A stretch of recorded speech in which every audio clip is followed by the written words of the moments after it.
Fala, minha gente, tudo bem? Eu espero e desejo que sim, do fundo do meu coração. Seja muito bem-vindo, muito bem-vinda e muito bem-vinde a mais um conteúdo especial aqui no nosso canalzinho.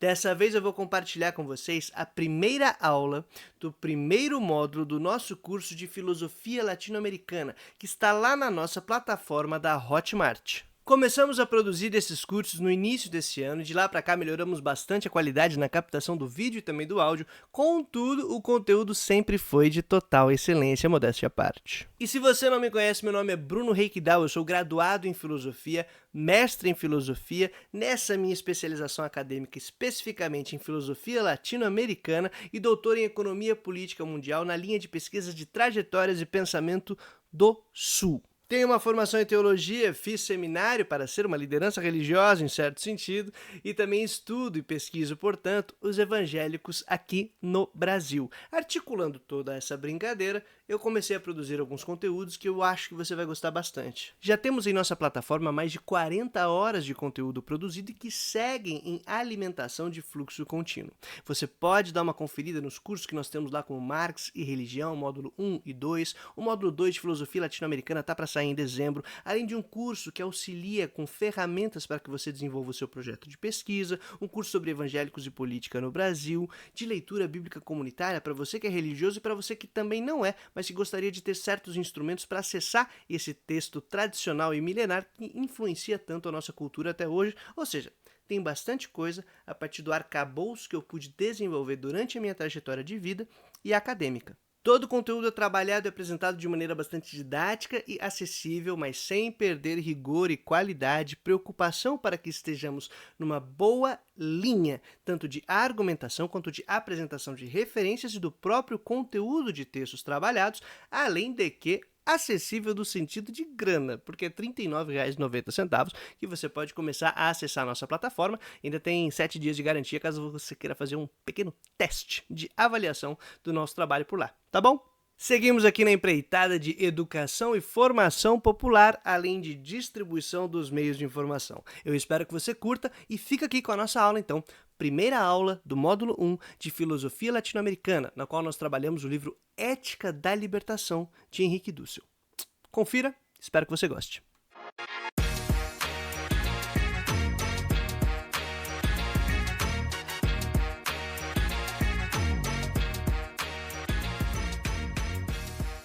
Fala, minha gente, tudo bem? Eu espero e desejo que sim, do fundo do meu coração. Seja muito bem-vindo, muito bem-vinda, muito bem-vinde ao nosso curso de Filosofia Latino-Americana, especialmente Ética da Libertação, do filósofo argentino-mexicano Henrique Dussel. Bom, eu espero que vocês curtam esse processo e já agradeço muito pela confiança e pelo interesse nesse tipo de tema. Esse não é o primeiro, aliás, esse é o primeiro, mas não é o único curso que a gente vai fazer de filosofia latino-americana, mas decidimos começar por aquela que, do meu ponto de vista, é a obra mais importante e impactante para a produção de filosofia dentro da América Latina. Tudo bem? Ela é do ano de 1998, ao final do século XX, abrindo as portas para o século XXI, e ela altera radicalmente a maneira que nós podemos compreender questões éticas, a própria filosofia e os seus desdobramentos para uma política transformadora, antenada, conectada e focada em solucionar problemas dos limites ou da crise que nós estamos vivenciando hoje do capitalismo mundial e da própria modernidade, né, que está aí sofrendo e agonizando e, em sua agonia, quase levando a nossa vida junto com ela.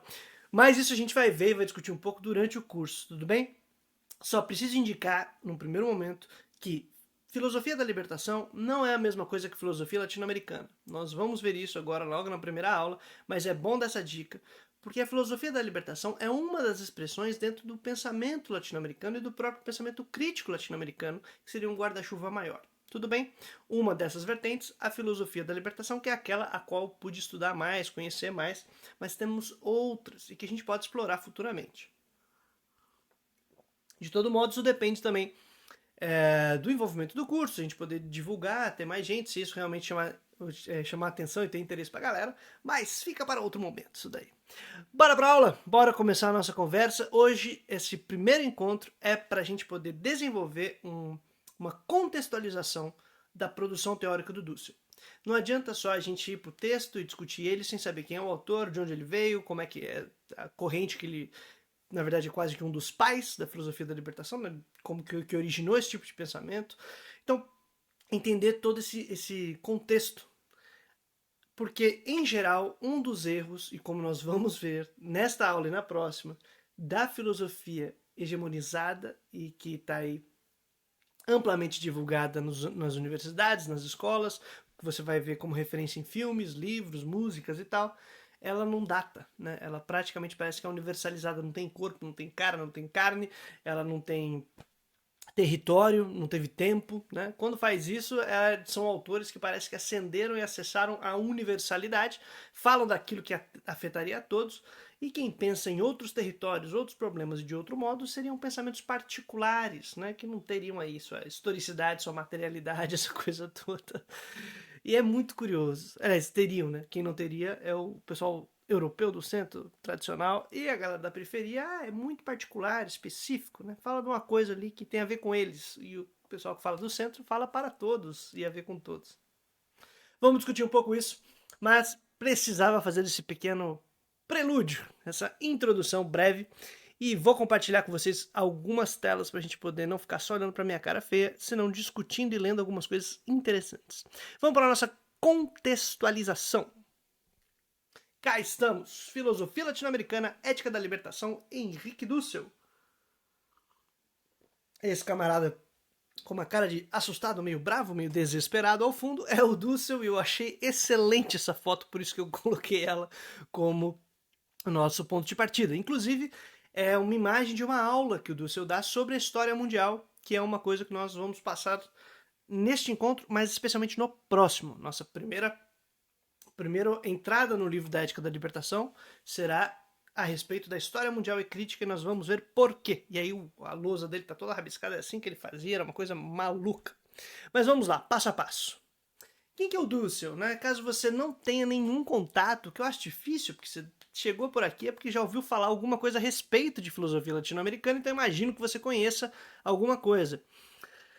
Mas o Dussel é um filósofo argentino-mexicano. Nós falamos argentino-mexicano porque ele nasce na Argentina, se forma por lá, né? Sua primeira formação é na Argentina, mas ele acaba se exilando nos anos 70 no México, e aí tem cidadania mexicana, trabalha toda a sua maturidade por lá, né? Até o dia que ele veio falecer, no ano passado. Nós estamos gravando em 2024. Ele faleceu em novembro do ano passado, o que é uma grande perda no sentido de que, nossa, queríamos ouvir mais e aprender mais. Mas o legado dele é um negócio impressionante, muito impactante, poderoso, que uma partezinha dele nós vamos ver, né? Mas o Dussel nasce em 1934, falece em 2023, argentino-mexicano, como eu comentei.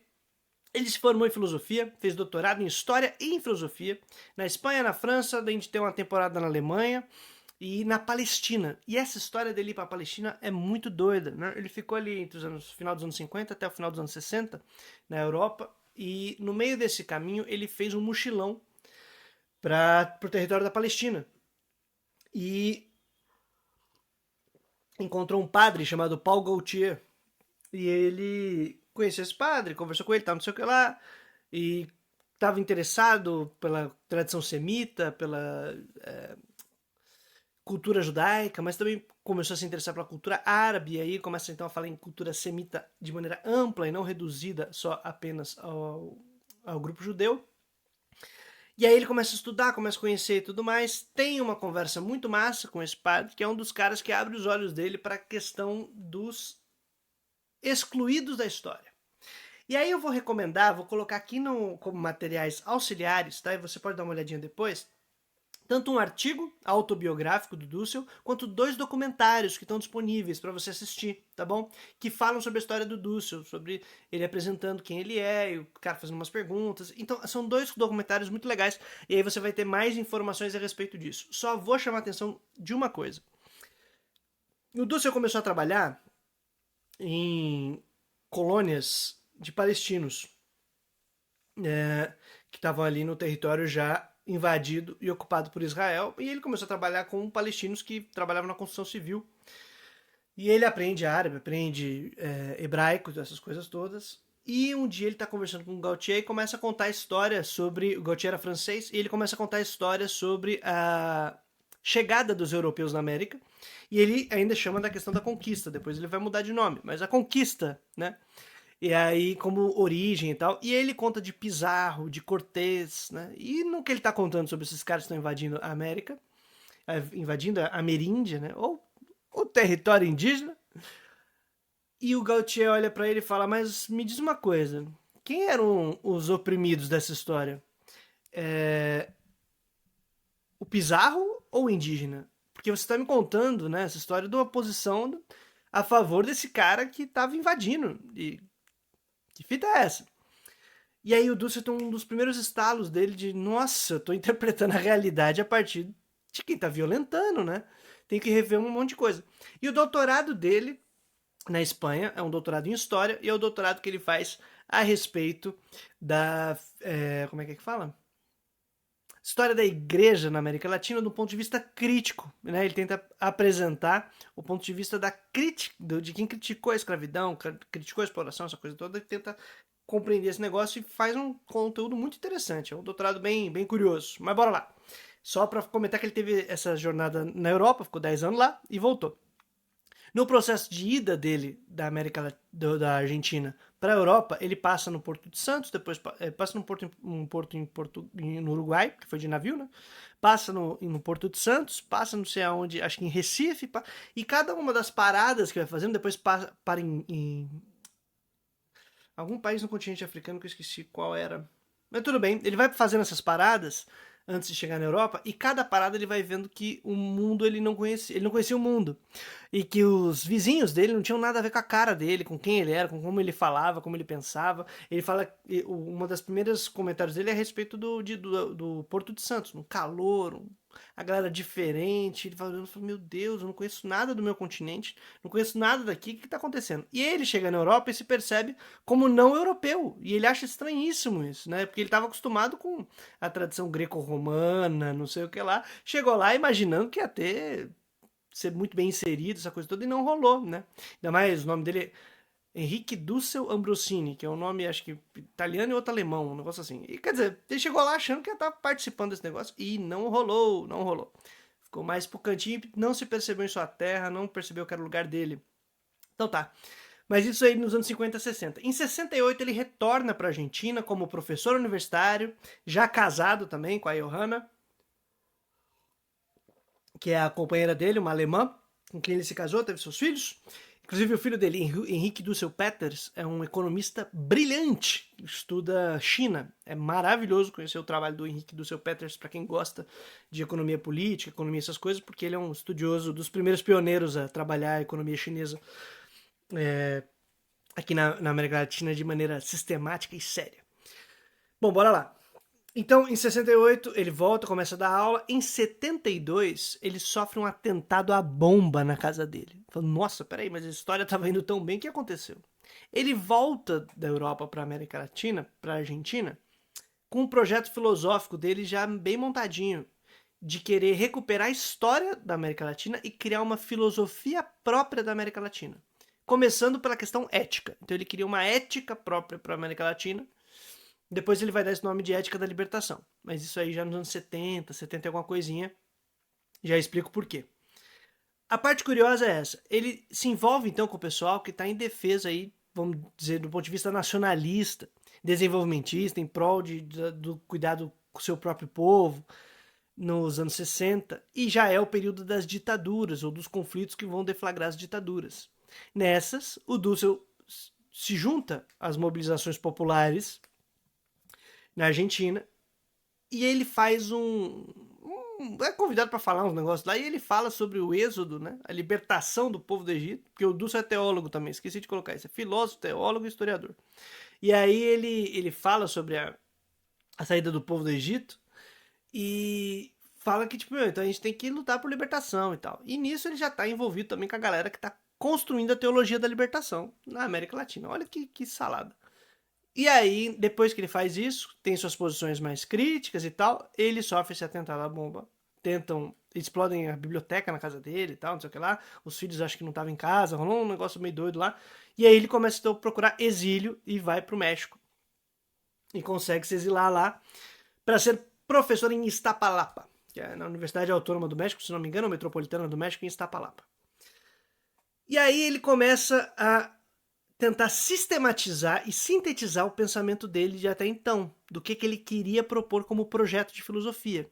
E aí em 75 ele publica um livrinho chamado Filosofia de la Liberación, Filosofia da Libertação, que é o projeto dele de filosofia. Ele faz um projeto filosófico porque ele fica com medo de se eu morrer e não deixei nenhum legadinho aí do que eu queria fazer. Então ele escreve no desespero e é um livro muito bom, muito bom. Aliás, todos os livros do Dussel estão disponíveis gratuitamente para você baixar o PDF no site dele. Fica a dica aí, vou colocar aqui também nos materiais complementares e links, tá? Debaixo da aula, que fica na plataforma para vocês.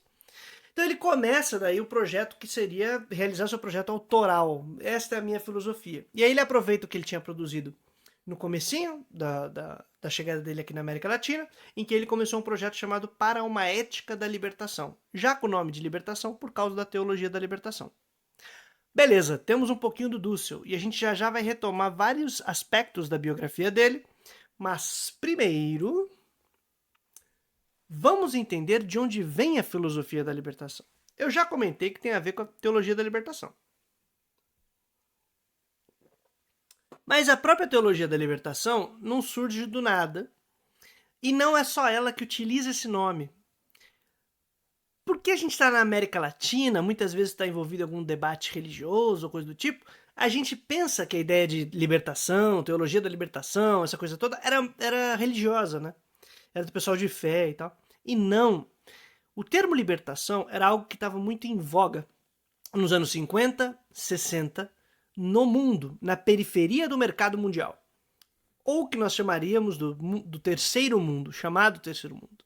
A época se chamava assim, né? Que o primeiro mundo seria o mundo capitalista ocidental. O segundo mundo seria o mundo socialista oriental. E aí nós teríamos... tudo bem que a Rússia não é oriental propriamente dita, mas aí é um outro problema, outra discussão. Aí nós teríamos, por fim, o terceiro mundo, que seriam todos os países que não estão aí participando de nenhum desses dois blocos, né? Mas é mais interessante falar do ponto de vista do mercado capitalista mundial. No centro do mercado capitalista mundial, aqueles países que formavam a periferia começam a ter no continente asiático e africano, a partir dos anos 40, 50 e 60, né? Processos de independência, né? Porque eles ainda estavam sob colonização imperial dos países europeus. Século XX, minha gente, e ainda tem essa desgraça, né? E aí eles entram nesse processo de busca pela independência, de luta pela independência, e utilizam também este adjetivo, esta alcunha, este nome de libertação. E então isso anima muita gente. Aí você tem os grandes encontros dos países do terceiro mundo, dos terceiro-mundistas, dos países periféricos, das lutas populares, as lutas de libertação nacional que estão na América Latina, em África e em Ásia. Então, temos aí um movimento político e popular global que utiliza esse termo. Por isso ele se torna interessante e caro para o pessoal aqui na América Latina também, especialmente para o pessoal da teologia da libertação. Bom, mas todo esse processo, todo esse nome, tudo isso que está envolvido nesse período, tem a ver com, no século XIX, aqui no nosso continente, nós tivemos os processos de independência, que muitas vezes o pessoal chama de independência formal, independência política, porque do ponto de vista econômico ou do mercado mundial, a inserção desses países, é uma inserção dependente, ou uma inserção submissa, ou uma inserção com pouca autonomia, relativamente pouca autonomia para decidir o que vai ou não produzir. Se insere no mercado mundial, tendo que já garantir a produção para alimentar a industrialização dos países do centro.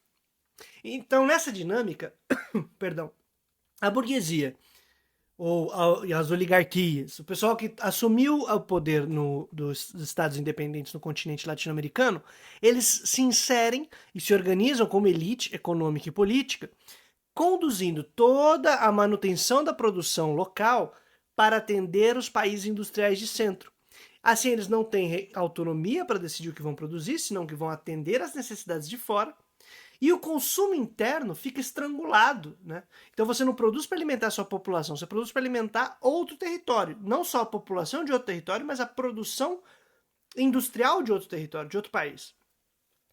Então é por isso que surge a tal da teoria da dependência, discutindo esses termos, que já entra no mercado mundial de maneira dependente. Então seria uma independência política, não uma independência formal. Efetiva, começa a se perceber que não, porque a maioria da população continua lascada e tal. Então, no início do século XX, a gente tem novos movimentos nacionalistas, tanto conservadores quanto mais livres, libertários, ou até o nome seria revolucionário, mas propriamente revolucionário vai ser ganhar mais fôlego um pouquinho mais para frente, não ali nas primeiras 2, 3 décadas. Nas 2 primeiras décadas, mais ou menos, a gente tem na América Latina movimentos culturais, culturalistas, de tentar buscar qual seria a identidade nacional ou a identidade regional da América Latina. Na América Hispânica, de quem fala espanhol e que foi colonizado pela Espanha, isso ficou relativamente mais fácil, não só pela língua, mas também porque tiveram processos de luta de independência que eram unificadores, ou buscavam unificar o território. Então surgiu esse âmbito, ímpeto e possibilidade de você imaginar uma cultura que fosse regional, compartilhada. E aí no início do século XX não foi possível a libertação unificada, compartilhada, mas os movimentos ocorreram. E aí no início do século XX tem ainda esse sonho, essa ideia, então você tem muita arte, muita produção cultural, filosófica, universitária, acadêmica, de ciência social também, que tenta produzir a seu estilo, a seu modo. Muitos ensaios, muita literatura que tenta criar seu próprio estilo, sua própria maneira. E isso vai também alimentando várias pessoas, dando novas ideias, novas possibilidades, essa coisa toda. Aí chega a década de 30, 40 e 50, a gente tem as grandes guerras na Europa. E aí essas grandes guerras envolvem o centro do mercado mundial. Envolvem os países imperialistas tradicionais, que seriam os países europeus, e o novo imperialista, que era os Estados Unidos, que estava surgindo. E os Estados Unidos tinham particular interesse na América Latina, de ter recursos, controle, essa coisa toda, né? Muito interessante para a economia desse país central. O que acontece? Quando o pessoal vai se envolvendo nessas guerras, tem a crise de 29, tem guerra, tem um monte de coisa que enfraquece esse centro do mercado mundial, esse centro geopolítico, esse centro do mundo, e a vigia sobre os países periféricos diminui. Quando isso ocorre, abre-se uma janela de possibilidade de fortalecimento de movimentos populares ou movimentos nacionalistas, não necessariamente populares, mas nacionalistas, que queriam tentar construir uma relativa autonomia em relação ao centro. E participar, fosse no mercado capitalista, sei lá, mas participar de maneira mais ativa e não submissa. E aí que surgem os tais projetos de desenvolvimentismo, de industrialização. No Brasil, Getúlio Vargas, Kubitschek, na Argentina a gente tinha Perón, no México, Cárdenas. Então tinham vários grupos, né? Especialmente nos países maiores, mas em vários territórios, que estão tentando desenvolver. Desenvolver é aplicar de alguma maneira um processo de industrialização que progressivamente garantisse alguma autonomia. Beleza, esse projeto atinge limites. Esse processo atinge seus limites. E aí o limite do desenvolvimentismo traz um choque para quem queria só se adequar e se inserir no mercado mundial. Quem se beneficiou desse processo foram especialmente algumas camadas da classe média, da chamada classe média e da elite, mas a massa, a galera não. Pô, essas contradições e esses limites atiçam o movimento popular. E aí você tem lutas por libertação, lutas contra a ditadura, luta contra esse processo de não ter condições de garantir a reprodução da sua vida dentro desse mercado mundial e dentro do processo capitalista. E isso vai deflagrando movimentos revolucionários populares e tudo mais. Anima a galera que vai pra luta e quando tem ganhos, tem vitórias, tem não sei o que lá, anima outras pessoas. Então você tem revoluções rolando na periferia do mundo em geral, e aqui na América Latina, a partir de 1959, tem a Revolução Cubana, debaixo do nariz dos Estados Unidos, que se torna uma revolução comunista, no primeiro é só uma revolução popular, e imediatamente se torna uma revolução socialista, comunista, com um projeto comunista aliado ao bloco do chamado Segundo Mundo, ao bloco oriental, ao bloco comunista.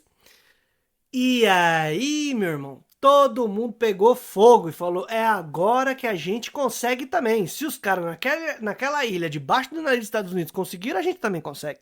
E começa uma nova onda revolucionária na América Latina, que é de onde a gente tem as principais imagens do povo latino-americano, como um povo quente, forte, que tem um discurso firme e tal, e muito massa. Eu acho muito legal. E nos filmes hollywoodianos, traduzindo e apresentando isso como uma coisa terrível, autoritária, populista, violenta, agressiva. É pra você ver, propaganda e antipropaganda. Mas tá rolando. E isso cria, então, a potencialização de movimentos em todos os setores da sociedade, inclusive nas universidades e academias e tudo mais, de um pensamento, de uma ação, de uma organização popular, transformadora e revolucionária. A filosofia da libertação bebe muito desse processo e está nesse contexto. Beleza? Pô, muito massa. Dussel tá nesse contexto. Só que o Dussel não era um revolucionário, tá? Aliás, eu acho que ele partiu, fez sua passagem no ano passado, sem assumir essa posição tão revolucionária assim. Mas tudo bem, vamos lá. Mas ele era um cara que estava envolvido nesses movimentos nacionalistas, populares e tal. E populistas também, né? Não no sentido negativo que se pinta na mídia e do ponto de vista conservador. Mas populista num bom sentido, da galera que tem lideranças, quer se organizar e articular em torno de lideranças para fazer uma boa mobilização popular, essas coisas. Bom, essa é uma das frentes da teologia da filosofia da libertação. A outra é a teologia da libertação, que traz um novo elemento que vai ser incorporado na filosofia da libertação também. Que é o seguinte, no final do século XIX, a Igreja Católica precisa fazer uma série de reformas de modernização. Por quê? Porque ela está perdendo fiéis e perdendo influência. Com as organizações dos estados europeus modernos, unificação, por exemplo, da Alemanha, da Itália, outros países também, industrialização e modernização desses países dentro de uma corrida para tentar não ficar para trás e perder o bonde do processo de desenvolvimento do capitalismo. Então todo mundo vai tentando aplicar as estratégias e tudo mais, até fica a dica de um livro bem legal do... Ai, meu Deus. Ha-Joon Chang, do Ha-Joon Chang, chamado Chutando a Escada, que é sobre as estratégias de desenvolvimento utilizadas pelos países centrais no século XIX e século XX, que ele mostra que não tem nada a ver com esse mercado livre, laissez-faire, que se dane. Ao contrário, eram projetos nacionalistas e tudo mais. Mas beleza, cheio de proteção, não tinha nada de mercado livre. Aí eles usam isso, depois chuta a escada e falam, não, agora é só deixar o mercado rodar. Sei. Bom, estavam passando por processo de modernização e a igreja estava perdendo sua influência e não tinha mais lugar nesse mundo moderno, industrializado, capitalista. Então ela faz reformas para se adequar. Essas reformas para se adequar vão desde o âmbito político quanto ao âmbito acadêmico, filosófico, intelectual. No âmbito acadêmico, filosófico e intelectual é a aceitação das ciências, tá? Ciências modernas, biológicas, químicas, físicas e sociais. As ciências sociais modernas também entram para a igreja a partir desta reforma de Leão XIII, que não era nenhum transformador revolucionário, ao contrário, tá bem conservadorzinho. Mas beleza, fizeram isso. Aí, depois que eles fizeram esse processo de modernização e adequação à industrialização capitalista, teve uma organização política muito interessante, que é o posicionamento da igreja em defesa daqueles que não estão sendo alcançados ainda pelas maravilhas do capitalismo e da industrialização. O que é isso? Se percebeu que à medida que a industrialização avançava e o capitalismo avançava, aumentava as periferias nas cidades, as pessoas ficavam mais pobres, perdiam seus meios de vida, estavam sofrendo, ficavam mais doentes, sem nenhum planejamento, esse processo todo. E aí não tinham acesso à educação, não tinha acesso a nada, não tinha qualificação para tentar disputar mercado dentro da indústria. A igreja começa então a se colocar como uma igreja dos pobres. Em que sentido? Nós vamos cuidar desse grupo, dos pobres, dessas massas, enquanto elas não foram absorvidas pelas maravilhas do capitalismo, até elas atingirem aí seu bem-estar, vamos dizer assim, né? Porque acreditou-se nesse progresso de melhora. E aí cria novas missões, já para se antecipar nesse processo no mundo todo, de cuidar dos pobres e tudo mais. Então surgem os orfanatos da igreja, os hospitais, as universidades e tudo mais, para ir atendendo a sociedade de alguma maneira, cuidando do pessoal que está sendo excluído e se inserindo dentro da reprodução capitalista. Beleza. Essa galera que está se formando nesse processo vem para a América Latina para cuidar de pobre dentro dessa missão. Mas quando chega aqui, descobre que a pobreza das massas era resultado da industrialização e modernização dos centros. Quando os caras percebem isso, aprendem essa contradição e junto com a teoria da dependência que vem explicar teoricamente, cientificamente como isso ocorria, a chave do universo se abriu. E eles falam, meu Deus, para a gente poder cuidar dos pobres na América Latina, tem que enfrentar o avanço da industrialização moderna capitalista da Europa. E aí isso vai para várias direções, desde revolucionários até pessoas reformadoras, sociais-democratas, que querem só dar uma freada na aceleração das coisas, redistribuir e tal. O que importa é que este processo constitui a teologia da libertação e sua posição, entre aspas, antimoderna. Que na verdade não é antimoderna, ela é crítica da modernidade dentro de um projeto de modernização. A igreja se modernizando na América Latina, quando chega aqui na América Latina, descobre as contradições do capitalismo do centro. E aí os padres, as feiras, os missionários, a galera que chegou aqui nesse ímpeto de cuidar de pobre, descobre que para poder fazer isso tem que ir contra o processo de modernização que deflagrou sua própria missão. Esta contradição abre uma teologia da libertação que é profundamente defensora do campesinato, defensora das famílias no interior dos territórios latino-americanos, contra a expulsão, a expropriação das terras, e afastado, inclusive, do processo de industrialização, em defesa da vida de comunidades de povos originários. Rola todo esse processo dentro dessas contradições. E é muito curioso ver isso, né? E é claro que, ao mesmo tempo que isso está acontecendo, a mobilização popular dos fiéis também empurra os padres para que tomem uma decisão. Perdão. Você está com a gente ou está contra a gente? E aí o cara tem que tomar uma decisão. Então, a mobilização popular, que está só ficando cada vez mais intensa. E do outro lado, esses processos da contradição interna na igreja, surge a teologia da libertação, que assume esse nome, utiliza a teoria da dependência para interpretar a realidade. E cá estamos. A filosofia da libertação bebe desses dois mundos, está nesses dois contextos e se pretende uma filosofia que não se confunda com o processo de discussão teológica. Ao contrário, que então abra uma frente dentro dessas lutas de libertação nacional e de mobilização popular do pensamento filosófico que se volte para a realidade latino-americana e queira solucionar os problemas da América Latina.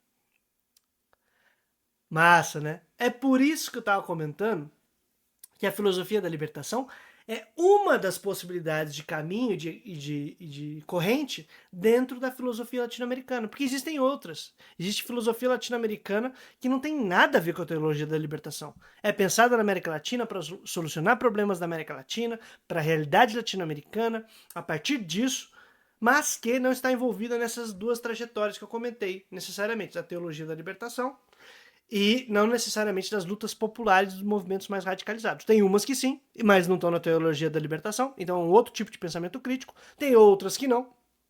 E, bom, daí temos N possibilidades de conhecer autores, autoras, gente fantástica que produziu muita coisa boa, mas não será o tema de hoje. Nem vou me atrever a ficar apresentando autor e autora, porque senão a gente vai ficar aqui até o mês que vem. Mas a proposta é indicar essas raízes, essas origens da filosofia da libertação, certo? É isso que nós temos que estar atentos, então. O mais importante de todo esse processo é que dentro do âmbito da filosofia da libertação, se buscava atender os movimentos populares que surgiram e se deflagraram na América Latina ali nos anos 50, 60 e 70.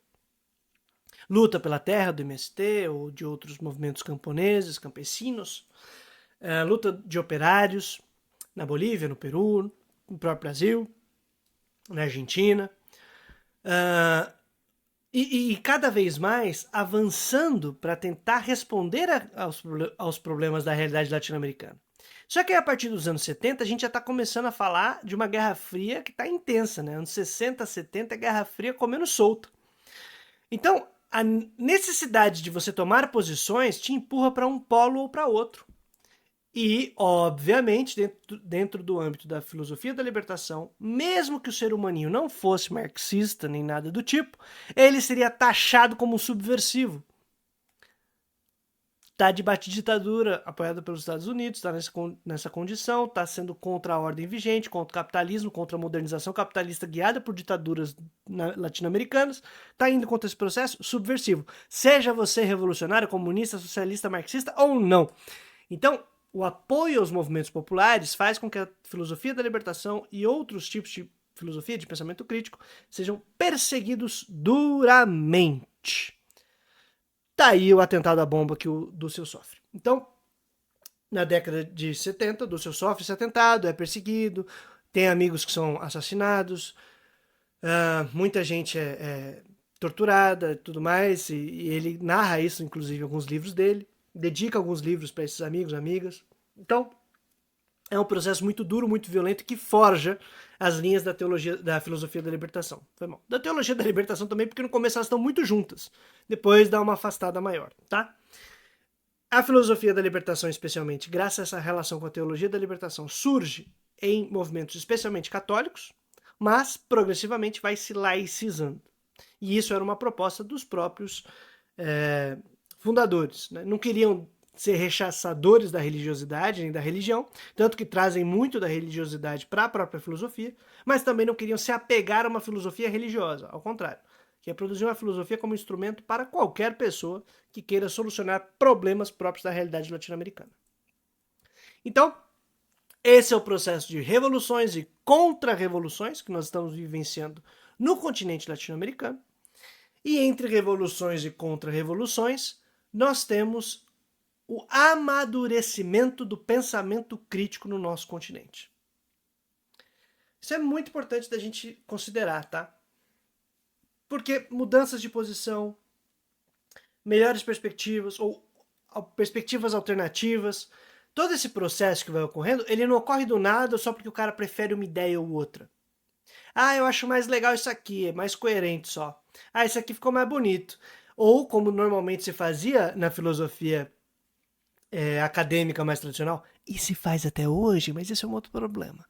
Que só lê a história da filosofia, repete o padrãozão, vai por gosto, né? Por moda. Ah, esse autor, essa autora é moda na Europa, nos Estados Unidos, a gente traz pra cá. Ah, é moda, é novidade esse conceito, e vai aderindo sem muita crítica, sem nada. Bom, não é o caso do tipo de produção que foi realizada no âmbito do pensamento latino-americano propriamente dito, né, que se assume como filosofia latino-americana, e nem na filosofia da libertação como um de seus braços. Então, é na tensão entre revoluções e contra-revoluções. Eu coloquei a fotinho ali do Ho Chi Minh, porque as revoluções não eram só na América Latina, elas eram no mundo. Elas estavam ocorrendo em todos os territórios deste planeta, na periferia do planeta. E muita mobilização popular nos centros também, mas também duramente reprimidas. Ou conseguindo rapidamente alguns benefícios para, dentro do âmbito da democracia burguesa e reformas e tal, às vezes garantir que a galera não se revoltasse de vez. Então, são estratégias que vão rolando na história. Mas é por isso que eu coloquei a fotinha aí. Vamos lá. Beleza. Estamos indo para a etapa final agora da nossa conversa de apresentação do conteúdo da nossa aula. Vamos ver um pouquinho, e só no âmbito geral, a evolução do pensamento do Dussel. Esse é um âmbito geral, sinteticamente, tá? Não vou me deter linha a linha. Existem outras possibilidades de apresentar e mais interessantes, tá? Mas aí dá para colocar mais uns artigos aqui para quem quiser ver. No próprio site do Dussel tem muita coisa de autores que comentam o pensamento dele. Acho que tem até artigo meu lá, hein? Mas beleza. Vamos lá. Eu vou apresentar essa evolução do pensamento do Dussel. Por quê? Porque não dá para chegar na Ética da Libertação, que é a obra mais madura desse autor, assim, acho que isso é indiscutível. Talvez é a obra mestra dele, sem, sem entender qual é o processo de desenvolvimento e de evolução do seu pensamento. Porque o Dussel é um autor que não tem uma grande ruptura. Talvez uma, mas não é muito grande também. Mas não tem uma reorientação tão drástica do trabalho depois que ele apresenta o projeto dele. Na verdade, ele é muito fiel à estrutura de concepções iniciais que ele tem. Ele muda bastante, especialmente a partir das críticas que ele recebe. Ele era isso era uma coisa fantástica. O Dussel era um cara que aceitava críticas. Ele rebatia, discutia, mas ele ficava um tempo pensando tal, e alterava depois algumas ideias que ele tinha. E isso foi sempre, a vida inteira, cara. Era um cara muito humilde, muito massa, assim. Porque você pode ser um professor que, sem qualquer pingo de humildade, você é só um canalha. E não aceita mudança, é mais duro, não vou mudar nada, eu só acredito nisso e tal, não sei o que lá, só rebate, usa da autoridade, sei lá. Durante a pandemia, a gente fez alguns congressos online, internacionais, né, de seminários e tal, de filosofia da libertação, e um deles eu pude ser o palestrinha. E aí, entre os participantes está o Dussel. E eu falei, me apresentei a minha ideia, discuti não sei o que lá. Ele foi o primeiro a pedir a palavra para debater. Aí ele fez uma crítica. Aí eu respondi. Aí ele fez outra crítica. Aí eu ia responder, aí alguém pediu a palavra. Aí começou a ter uma rodada de conversa, não sei o que lá. Aí o cara que tava moderando falou: alguém quer mais falar? Aí o Dussel interrompeu e falou: o Bruno, deixa o Bruno responder, quero ver. E eu achei isso uma atitude assim incrível, que é um moleque que tá falando lá do raio que eu parto e eu quero ver com o que ele tem pra dizer. E eu achei isso, pô, esse cara é muito massa, mano. Que cara da hora. Então, ele tinha uma postura de aceitar críticas e mudar a sua posição, mas não fazer uma alteração drástica do seu projeto. Ele foi muito fiel ao seu projeto. Nesta fidelidade, a ética da libertação é a chave para o pensamento do Dussel. Essa obra madura, onde ele traz aquilo que ele desenvolveu por muito tempo, tá? Bora lá. O Dussel, ele volta da Europa, para quem gosta de filosofia, se interessa muito e tem algum contato, muito influenciado por Paul Ricoeur, filósofo francês, e por Martin Heidegger. Ele era um heideggeriano propriamente dito. Com Levinas, o Dussel ele tem uma mudança muito forte na maneira de interpretar a realidade. Eu vou colocar um artigo aqui, um artigo que eu pude publicar, chamado De uma Ética da Autoridade para uma... Não, peraí. Isso, de uma ética da autoridade para uma ontologia situada. Foi mal. Esses títulos compridos só me quebram, eu preciso diminuir. Mas é um artigo bem legal que eu mostro como que é essa passagem no âmbito da ética da filosofia heideggeriana para a ética do Dussel, propriamente dito, com o crivo, o meio de campo do Levinas. E a crítica do Levinas é muito bacana para o Dussel porque ela fala assim, há um limite para um lance dessa ontologia total e tudo mais, dos entes do mundo, de compreensão do mundo. Não vamos entrar nos méritos do que a gente está dizendo, que é o seguinte, se todos os entes estão aí à mão, à disposição para a gente no nosso entorno, sem nenhum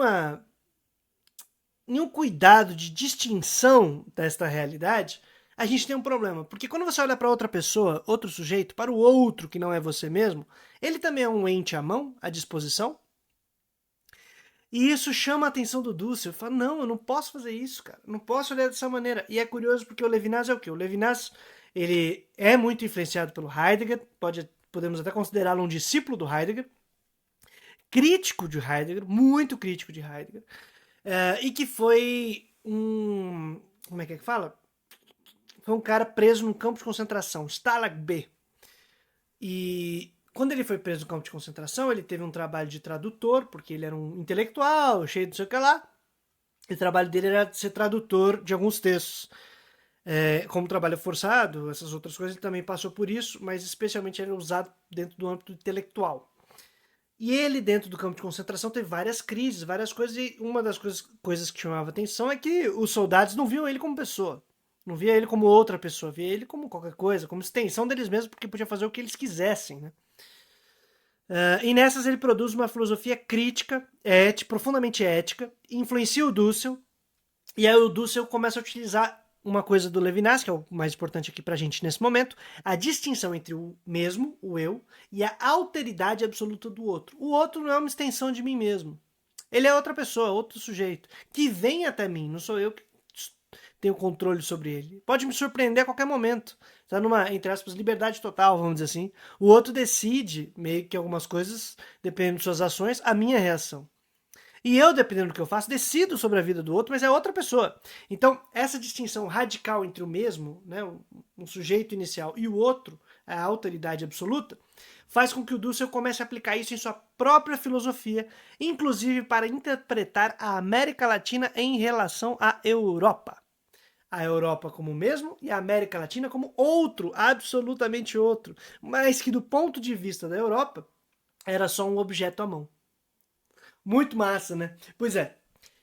A partir dos anos 70, Dussel então altera seu projeto de filosofia para uma ética da libertação, por isso que eu comentei que talvez fosse a única ruptura que ele teve, mas não foi uma ruptura, foi uma reorientação mesmo, uma alteração. E ele agrega essa crítica de Levinas para continuar seu projeto para pensar uma filosofia e uma ética a partir da América Latina. Ele faz isso durante os anos 70, rola a perseguição contra ele, ele tem que se exilar e tudo mais. E aí, durante os anos 80, no México, ele começa a estudar Marx, por N fatores. Entre os fatores, críticas que ele recebia da falta de materialidade de questões e da própria cuidado com o âmbito econômico em sua filosofia, que era uma filosofia que se pretendia da vida, materialidade, defesa do povo, mas e a economia? Então ele começa a estudar Marx, inclusive para criticar os seus críticos.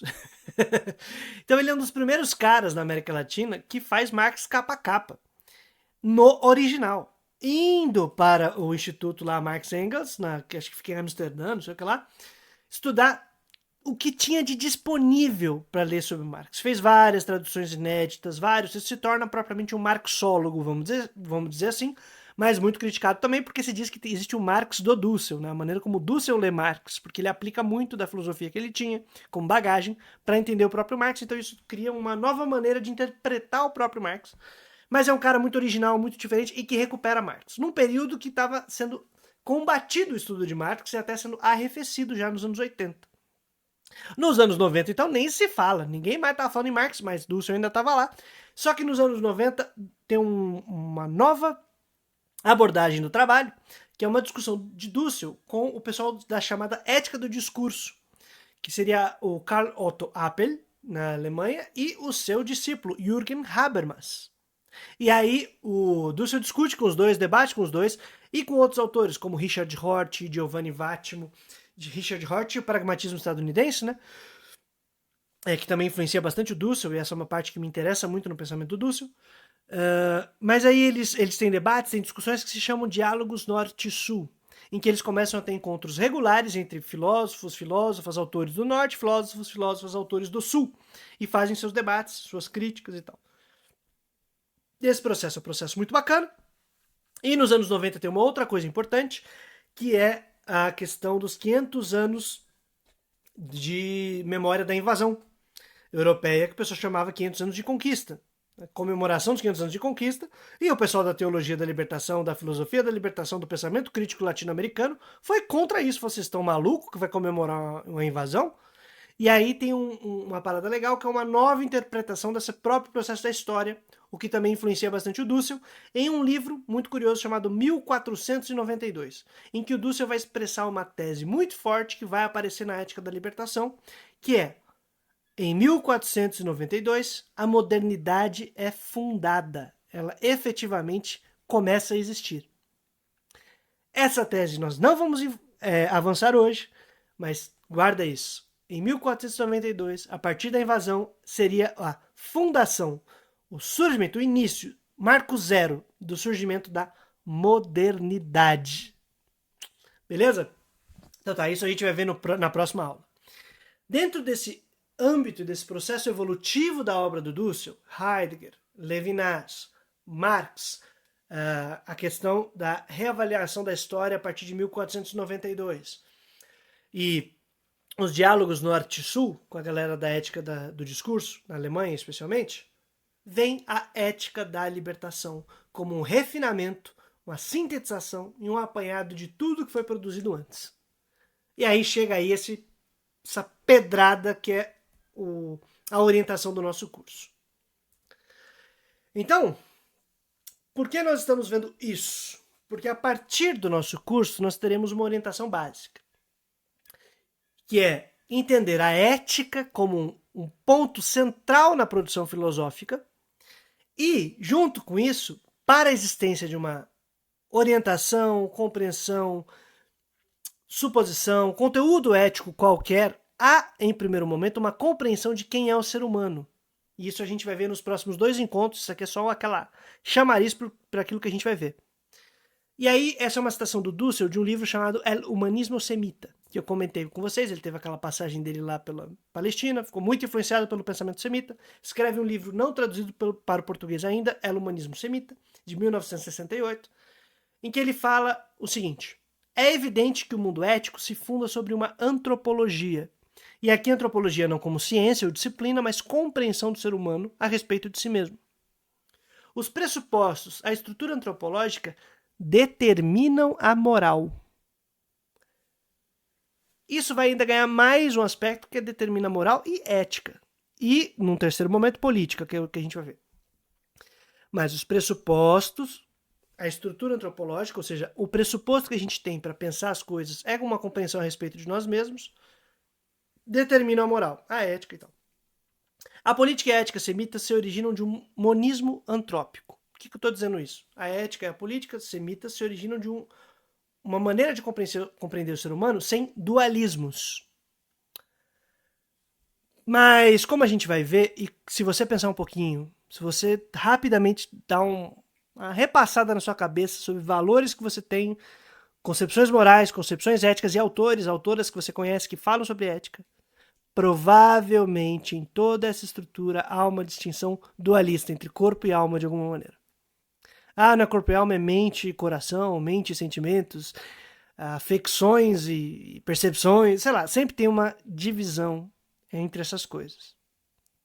E essa divisão, esse dualismo, do ponto de vista do Dussel, é extremamente problemático. E aí fica o convite para entender uma ética que é material e que se pretende num processo de superação desse dualismo que é marcadamente moderno e ocidental. Hegemonicamente, né? Porque a gente pode encontrar esse tipo de dualismo em outras culturas e eticidades também, como a gente vai ver, mas fica aqui um comentário. De todo jeito, chegamos à ética da libertação, que parte de uma concepção antropológica específica, tá? Então, para a gente trabalhar essa obra, a Ética da Libertação, a gente precisou dessa contextualização toda, em que Dussel tem uma evolução do seu pensamento, das raízes que tornam possível o próprio pensamento de libertação latino-americano, o próprio pensamento da filosofia latino-americana, e chegamos aqui à estrutura da obra. E a obra está dividida em 3 partes. A primeira dela é uma introdução gigante, história mundial e crítica, em que o Dussel vai fazer uma repassada histórica do pensamento da história mundial, da humanidade, do desenvolvimento humano na história, para se opor à história vigente, tradicional. Depois que ele fizer isso, ele vai fazer uma crítica à filosofia que deriva ou que está conectada a essa compreensão de mundo que ele considera eurocêntrica, helenocêntrica, tradicional que nós temos. Aí ele vai falar então sobre os fundamentos da ética a partir do seu pensamento e em crítica com outros, só que no nosso curso nós não vamos ver tanto esses outros a quem ele critica, senão que nós vamos olhar como o Dussel produz e pensa. Por quê? Porque se eu fosse pegar autor por autor, autora por autora, conteúdo por conteúdo, esse curso aqui ia ficar infinito. E eu ia ter que viver só dele, aí não ia dar muito certo. E eu acho que a gente não é um grupo tão grande assim para poder viver só desse curso. Mas se liga. A obra é imensa. Ela tem, na versão em português, 672 páginas, com uma letrinha, assim, microscópica, tá ligado? Já eu mostro melhor, mas assim, é inviável. Mas a gente vai ver como Dussel pensa, como ele produz, a primeira parte, Fundamentos da Ética.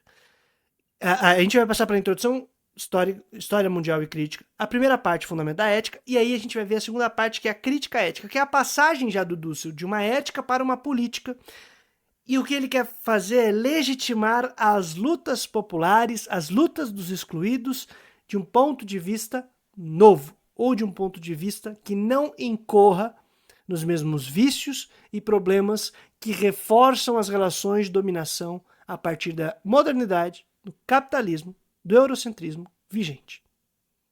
Beleza, minha gente? Eu espero de verdade que vocês tenham curtido esse conteúdo aqui. E bom, se liga. É um livraço, assim. Ele é grande, pesado. A letrinha microscópica. E carregado de notas de rodapé. Assim, eu já tô... Pô, eu sou muito empolgado com esse livro. Eu sou muito empolgado com esse estudo aqui. E eu espero que vocês curtam tanto e se empolguem tanto quanto eu. Tudo bem? De todo jeito, próximo encontro a gente vai para a introdução, História Mundial e Crítica, que é uma parte muito massa do Dussel, e depois a gente vai para a primeira parte, Fundamentos da Ética, e depois a Crítica Ética, terceira parte. Beleza? São as 3 grandes sessões do livro, cada uma com... A primeira tem 7 subcapítulos, a segunda tem 3, a outra tem 3 capítulos e vários subitens, mas a gente vai ver aí. Beleza? Agradeço demais a paciência, eu espero que vocês tenham ficado com gostinho de quero mais, de conhecer um pouquinho mais desse conteúdo, e a gente segue no nosso próximo encontro. Valeu, até lá! Es el tema que les estoy explicando. Last week. Hay una historia nueva o común a toda América Latina. Yo no voy a morir.